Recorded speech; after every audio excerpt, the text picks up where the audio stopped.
বন্ধুরা, ঐশীস ফ্যাশন ব্লগে সবাইকে স্বাগত। আজকে আমি আপনাদেরকে দেখাবো ব্লাউজের সূত্র। ব্লাউজ কাটিং শিখতে চাইলে এই সূত্রগুলি আপনাকে জানতেই হবে। আর এই কয়েকটি সূত্র যদি আপনারা জেনে নিতে পারেন তাহলে কিন্তু ব্লাউজ কাটিং করতে কোনো অসুবিধা হবে না। চলুন তাহলে দেখে নিই এই ব্লাউজের সূত্রগুলো আমরা কিভাবে প্রয়োগ করব। প্রথমে আমি একটা ড্রয়িং এঁকে নিব।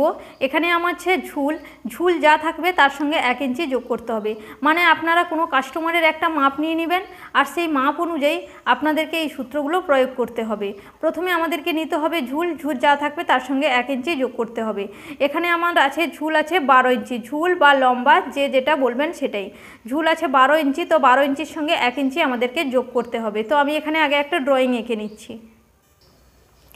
দেখুন এখানে আমি একটা ব্লাউজের ড্রয়িং করে নিয়েছি। আমাদের ঝুল যা থাকবে তার সঙ্গে 1 ইঞ্চি যোগ করতে হবে। তো এখান থেকে হচ্ছে আমার ঝুলের মাপ, ঝুল যা থাকবে 1 ইঞ্চি আমাকে যোগ করে নিতে হবে। আমার ঝুল আছে 12 ইঞ্চি, 12 ইঞ্চির সঙ্গে 1 ইঞ্চি যোগ করলে হবে 13 ইঞ্চি। এবার আসি পুটের মাপ। পুট যা থাকবে তাকে আমাদেরকে হাফ করতে হবে। তো পুট আছে আমার 12 ইঞ্চি, 12 ইঞ্চির হাফ হচ্ছে 6 ইঞ্চি। তো আমাকে পুটের মাপ নিতে হবে 6 ইঞ্চি। কিন্তু পুটের মাপ সবসময় কিন্তু 6 ইঞ্চি নিলে আমাদের হবে না, কারণ আমাদেরকে ব্লাউজটা দেখতে হবে কলার দেওয়া হচ্ছে না বোট নেক হচ্ছে না ডিপ গলা হচ্ছে না সাধারণ গলা হচ্ছে। কারণ 1 থেকে 6 ইঞ্চি 1, 2 আর 3 হচ্ছে আমাদের বোট নেক আর কলার দেওয়া, মানে 1 আর 2 হচ্ছে আমাদের 1 ইঞ্চি হচ্ছে আমাদের কলার দেওয়া। এই 1 ইঞ্চি হচ্ছে আমাদের কলার দেওয়া। আর 1 থেকে 2 আর 3 হচ্ছে আমাদের বোট নেক গলা।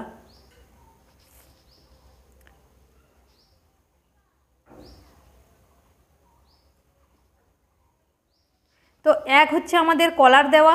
তো কলার দেওয়া ব্লাউজের ক্ষেত্রে আমাদের পুট যা থাকবে তার হাফ করে নিতে হবে। আর বোটনেক গলার ক্ষেত্রেও তাই, পুট যা থাকবে হাফ করে নিতে হবে 3 পর্যন্ত। মানে 1 হচ্ছে আমাদের কলার দেওয়া আর 2 আর 3 হচ্ছে আমাদের বোটনেক গলা আর 1 হচ্ছে আমাদের কলার। তো 1 ইঞ্চি হচ্ছে কলার দেওয়া আর 2 আর 3 হচ্ছে আমাদের বোটনেক গলা। এবার 4 থেকে শুরু হচ্ছে আমাদের সাধারণ যেটা ডিপ হয় প্রত্যেকটা, মানে ব্লাউজের সাধারণ হচ্ছে 4, 5, 4, 5, 6, 7, 8 পর্যন্ত হচ্ছে আমাদের সাধারণ আমাদের ব্লাউজের ডিপ থাকে। কিন্তু 9 থেকে তারপর শুরু হয়ে যাচ্ছে ডিপ। 9, 10, 11 এগুলো হচ্ছে আমাদের ডিপ গলা। তো 9, 10 এগুলো হচ্ছে আমাদের ডিপ গলা। তো এই ডিপ গলার ক্ষেত্রে আমাদের পুট কিন্তু পুটের যা থাকবে হাফ নেওয়া চলবে না। আমাদের পুটের উপর গলার ডিপের উপর নির্ভর করে তখন কিন্তু আমাদের যখন ডিপ গলা হয়ে যাবে তখন আমাদের গলার ডিপের উপর নির্ভর করে আমাদেরকে কিন্তু পুট নিতে হবে। তো এই পুটের ডিপ যখন থাকবে আমাদের পুটের মাপ কত নিতে হবে সেটাও অলরেডি আমার চ্যানেলে ভিডিও দেওয়া আছে, চাইলে আপনারা একবার দেখে নিতে পারেন। তো আমি কি বললাম, 1 ইঞ্চি হচ্ছে আমাদের কলার দেওয়া, পুট যা থাকবে তার হাফ নিতে হবে। 2 ইঞ্চি হচ্ছে আমাদের 2, 3 হচ্ছে বোটনেক গলা, কলার পুট যা থাকবে সেটাও হাফ করতে হবে। আর 4, 5, 6, 7, 8 হচ্ছে আমাদের সাধারণ ব্লাউজের যেটা ডিপ থাকে। এরপরে যখন 9, 10, 11 চলে আসবে তখন আমাদের খুব ডিপ মানে অনেকটাই ডিপ হয়ে যাচ্ছে। তখন কিন্তু আমাদের পুট যা থাকবে তাকে হাফ করলে হবে না, তখন একটা পুটের হিসাব আছে, সেটা আমার চ্যানেলে আপনারা একবার হলেও দেখে নেবেন। তো এই তো গেল পুটের মাপ। এবার হচ্ছে আমাদের কি মোহরা। মোহরার সূত্র হচ্ছে মোহরা যা থাকবে তার হাফ। মানে এখানে ধরুন মোহরা আছে 12 ইঞ্চি, তো 12 ইঞ্চির হাফ হচ্ছে কত, 6 ইঞ্চি। মানে এটা আমার হচ্ছে কি মোহরা 6 ইঞ্চি। কিন্তু মোহরার কিন্তু কোনো মাপ হয় না। আমরা যখন কাস্টমারে মোহরার মাপ নিই তখন কিন্তু আমরা বগল রাউন্ডটাকে ঘুরিয়ে ইঞ্চি টেপ ধরে মাপ নিই। মানে আমরা বগল রাউন্ডটাকে ইঞ্চি টেপ ধরি আর রাউন্ড ঘুরিয়ে আমাদেরকে কাস্টমারের মাপ নিতে হয়। ঠিক আমরা বগলে বা মোহরা যে যেটা বলবেন এই রকম ঘুরিয়ে কিন্তু আমরা মাপ নিই। কিন্তু এখানে তো আর সেই গোল রাউন্ড করে আমাদের মাপটাকে নেওয়া নেই, এখানে আমাদের সোজা লাইন টানা আছে। এটা হচ্ছে আমাদের মোহরার সোজা লাইন। তো এটা আমাদের কিন্তু মোহরার অ্যাকচুয়াল মাপ কিন্তু এটা নয়, এটা হচ্ছে আমাদের মোহরার সোজা লাইন। তো সোজা লাইনটাকে আমরা কিন্তু মোহরার মাপ বলতে পারি না। তো এটাকে যখন আমরা শেপ দিয়ে নিব,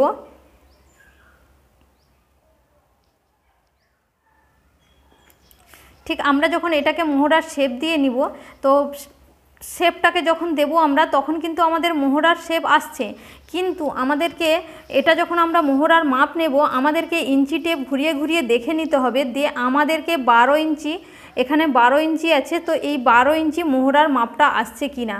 যদি না আসে তাহলে কিন্তু এই সোজা লাইনটাকে আমাদের নিচের দিকে নামিয়ে নিতে হবে। আবার যদি কমে যায় তাহলে নিচের দিকে নামিয়ে নিতে হবে, আর যদি বেড়ে যায় তাহলে আমাদেরকে এই লাইনটাকে উপরের দিকে তুলে নিয়ে মোহরার মাপটাকে ঠিকঠাকভাবে আনতে হবে। কিন্তু এই সোজা লাইনটা সবসময় মনে রাখতে হবে, এই সোজা লাইন কিন্তু আমাদের মোহরার মাপ নয়। আমাদের মোহরার মাপ হচ্ছে এই রাউন্ড শেপটা। যতক্ষণ আমরা এইভাবে, আপনারা কেউ হাতেও শেপ দিতে পারেন এই রাউন্ড শেপটিকে, আমরা এটা ফিটিংস লাইন থেকে এটা আমরা হাতে শেপ দিয়ে দিব। তো এইটাকে যখন আমরা শেপ দেব তখন এইটাকে ঘুরিয়ে ঘুরিয়ে আমাদের ইঞ্চি টেপে মাপ করে দেখতে হবে আমাদের মোহরার সঠিক মাপ এসছে কিনা। যদি সঠিক মাপ না আসে, কমে গেলে আমাদেরকে নিচের দিকে এই লাইনটাকে টেনে নিতে হবে, আর বেড়ে গেলে উপরের দিকে লাইনটাকে টেনে আমাদের মোহরার মাপটাকে সমানভাবে করে নিতে হবে। এটা হচ্ছে মোহরার অ্যাকচুয়াল মাপ। এবার আসি ছাতি। ছাতি হচ্ছে কোমরের 1/4, ছাতি হচ্ছে কোমরের 1/4, কোমর আছে এখানে আমার 26 ইঞ্চি। তো 26 ইঞ্চিকে 4 ভাগ করতে হবে, 4 দিয়ে ভাগ করতে হবে, 4 দিয়ে ভাগ করলে যেটা বেরোবে সেটা হচ্ছে আমার ছাতি। তার সঙ্গে আমাদেরকে এক্সট্রার পরে লুজিংয়ের জন্য 1.5 ইঞ্চি অথবা আপনারা 2 ইঞ্চি রাখতে পারেন। এবার আসি কোমর। কোমর হচ্ছে কি, কোমরের মাপ আমরা কত নেব, কোমর যা থাকবে তাকে আমাকে 4 দিয়ে ভাগ করতে হবে। 4 দিয়ে ভাগ করার পরে আমার 1.5 ইঞ্চি বা 2 ইঞ্চি, এখান থেকে এটার মাপ আপনারা 2 ইঞ্চি বা 1.5 ইঞ্চি যেটা আপনারা এক্সট্রা রাখবেন সেই এক্সট্রার মাপটা এখানেও আমাদেরকে 1.5 ইঞ্চি নিয়ে নিতে হবে এক্সট্রার। মানে আপনি ছাতির মাপ যদি 1.5 ইঞ্চি এক্সট্রা রাখেন তাহলে কোমরের মাপও 1.5 ইঞ্চি আমাদেরকে এক্সট্রা রাখতে হবে। আর টেকিংয়ের জন্য পেছন পাটে একটা টেকিং থাকে, এই টেকিংয়ের জন্য আপনাদেরকে 1 ইঞ্চি এক্সট্রা নিয়ে নিতে হবে। মানে এখান থেকে এটা যদি আমার 7 ইঞ্চি হয়, 7 ইঞ্চি এক্সট্রা 1.5 ইঞ্চি, 8.5 ইঞ্চি, 8.5 ইঞ্চি থেকে আরও 1 ইঞ্চি টেকিংয়ের জন্য আমাদেরকে এক্সট্রা নিয়ে নিতে হবে। এবার আসবো হাতার লম্বা। হাতার লম্বা যা থাকবে তার সঙ্গে 1 ইঞ্চি উপরের সেলাই মার্জিন যাবে, আর নিচে সেলাই মার্জিনের জন্য 1 ইঞ্চি এক্সট্রার কাপড় বেশি নিতে হবে। এবার হচ্ছে মুহুরি। মুহুরি যা থাকবে তাকে আমাকে হাফ করে নিতে হবে, তার সঙ্গে 1.5 ইঞ্চি এক্সট্রার কাপড়, মানে এই যে মুহুরির 1.5 ইঞ্চি কাপড় আমাদেরকে এক্সট্রা রাখতে হবে পরে লুজিংয়ের জন্য। পুটগলা। পুটগলা তো আমি আগেই বলেছি যে পুটের মাপ আমাদের পিঠের লম্বার উপর নির্ভর করে পুটের মাপ নেওয়া হয়। আর পুটগলা বা পুটের চওড়া, মানে এটা হচ্ছে আমাদের পুটের চওড়া। তো এই পুটের চওড়া আমরা কত রাখবো, সেই পুটের চওড়াও আমাদের নির্ভর করছে, পিঠের লম্বার উপর নির্ভর করছে এই পুটের চওড়া। তো পুটের মাপটা অ্যাকচুয়াল কত নেওয়া হয় সেটা আমার চ্যানেলে একবার দেখে নেবেন, তাহলে পুট কোথায় কত মাপ নেওয়া হয় সেটা আপনারা ভালোভাবে বুঝে যাবেন।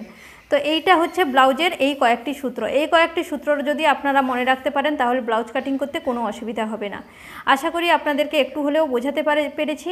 পুট বা মোহরা বা ব্লাউজ নিয়ে যদি কোনো অসুবিধা থাকে আমাকে কমেন্ট করে জানাবেন, আমি অবশ্যই আপনাদেরকে বুঝিয়ে দেওয়ার চেষ্টা করব। আজ তাহলে আসি, দেখা হবে পরের কোনো ভিডিওতে।